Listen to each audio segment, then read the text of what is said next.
দেশের বর্তমান পরিস্থিতিতে পার্লামেন্টে বাংলাদেশ জামায়াতে ইসলামী তথা 11 দলীয় ঐক্য যে ভূমিকা পালন করছেন, আমাদের জাতীয় সমস্যা জনদুর্ভোগ, বিশেষ করে জুলাই সনদের ভিত্তিতে অনুষ্ঠিত যে গণভোট, সেই গণভোটের গণরায় বাস্তবায়ন নিয়ে যে সংকট তৈরি হয়েছে, সেই সংকট উত্তরণের জন্য জামায়াত ইসলামের যে পার্লামেন্টের ভূমিকা, রাজনৈতিক মদের ভূমিকা নিয়ে আমিরে জামাত তার বক্তব্যের মধ্যে পরিষ্কার করে তুলে ধরেছেন এবং সংসদে জামায়াত ইসলামের বিরোধী দলের দায়িত্ব পালনের ক্ষেত্রে যে নীতি, যেটা তিনি পার্লামেন্টেও বলেন বাইরেও বলেন, সেটাও আজকে পুনরুল্লেখ করেছেন যে আমরা একটি দায়িত্বশীল এবং গঠনমূলক বিরোধী দলের ভূমিকা আমরা পালন করব।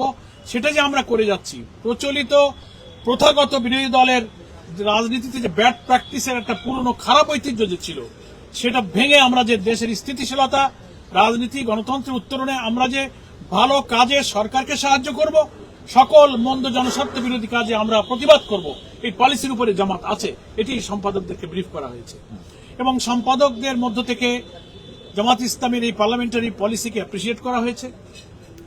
স্বাধীনতার 54 বছরে অনেকেই মন্তব্য করেছেন যে গঠনমূলক, দেশকে স্থিতিশীল রেখে সরকারকে বিরোধিতার জায়গায় বিরোধিতা, সহযোগিতার জায়গায় সহযোগিতা করে বিরোধী দল একটা বৃহৎ ভূমিকা যে পালন করছে, এটা আমরা এই প্রথম দেখতে পাচ্ছি।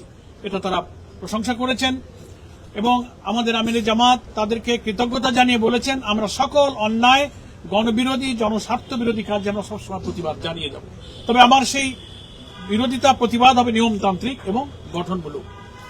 এটা একটা আলোচনা হয়েছে। এরপরে বাংলাদেশে বিরাজমান রাজনৈতিক পরিস্থিতি, আন্তর্জাতিক পরিস্থিতি, ভূ রাজনৈতিক পরিস্থিতি, প্রতিবেশী দেশের সাথে সম্পর্ক, এগুলো নিয়ে সম্পাদকদের সাথে আমাদের আমিরে জামাতের প্রশ্নোত্তর মত বিনিময় হয়েছে।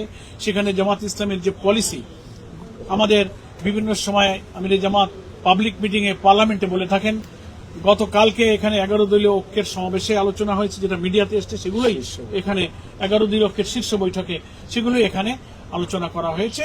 সম্পাদকরা পরামর্শ দিয়েছেন যে আপনারা বিরোধিতা করেন, গঠনমূলকভাবে আলোচনা করেন এবং জনগণের দাবি নিয়ে প্রয়োজনের রাজপথে আপনারা থাকেন, কিন্তু আগের বিরোধী দলের মতো অসহিষ্ণু, অস্থিতিশীল বা সহিংস কোনো পথে গিয়ে দেশটাকে আর অস্থিতিশীল করবেন না।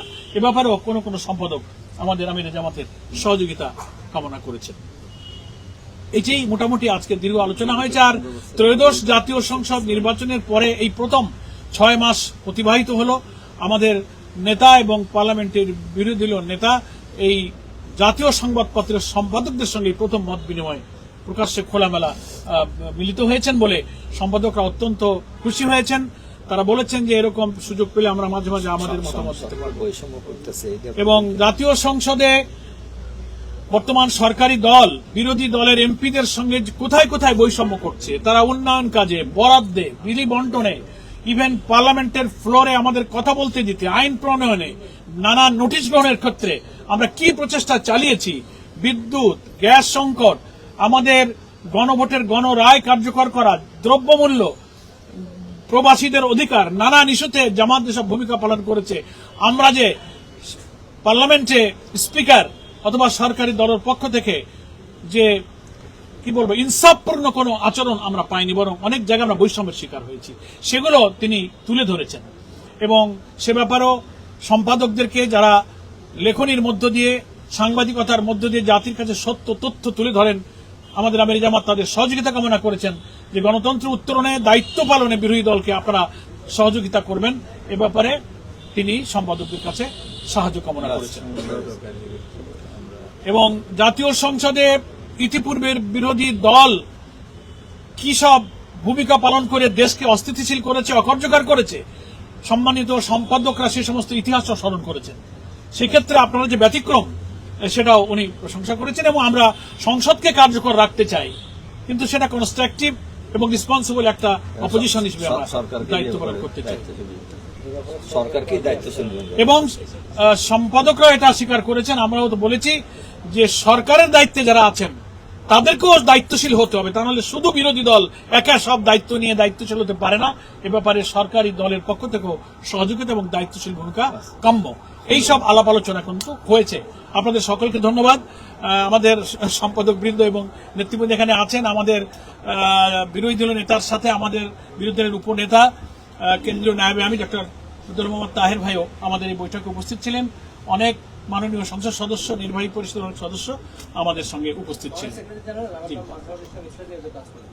সম্পাদকদের সাথে আপনার প্রথমবার বৈঠকে বসেন, এর আগে আমরা দেখেছি বর্তমান সরকার প্রধানের সাথে সম্পাদকরা বৈঠকে বসেছে, সেখানে সরকারের প্রতিনিধি এবং সম্পাদকরা একসাথে সংবাদ সম্মেলন করেছে এবং সেখানে আপনি যে সম্পাদকের কথাগুলো বলেন সেখানে তারা ব্যক্ত করেছে। প্রশ্ন হচ্ছে সম্পাদকরা আপনাদের সাথে কেন আসলেন না, বা আপনাদের সাথে বৈঠকে বসে সম্পাদকরা সেটা কেন প্রকাশ করতে চায় না? তার মানে গণমাধ্যমের সাথে জামাতের দূরত্বটাকে এখনো বুঝলো কিনা, বা গণমাধ্যম জামাতকে এখন আসলে যেভাবে চায় সেভাবে পাই কিনা? আমরা দূরত্বটা স্পষ্ট না, ধন্যবাদ।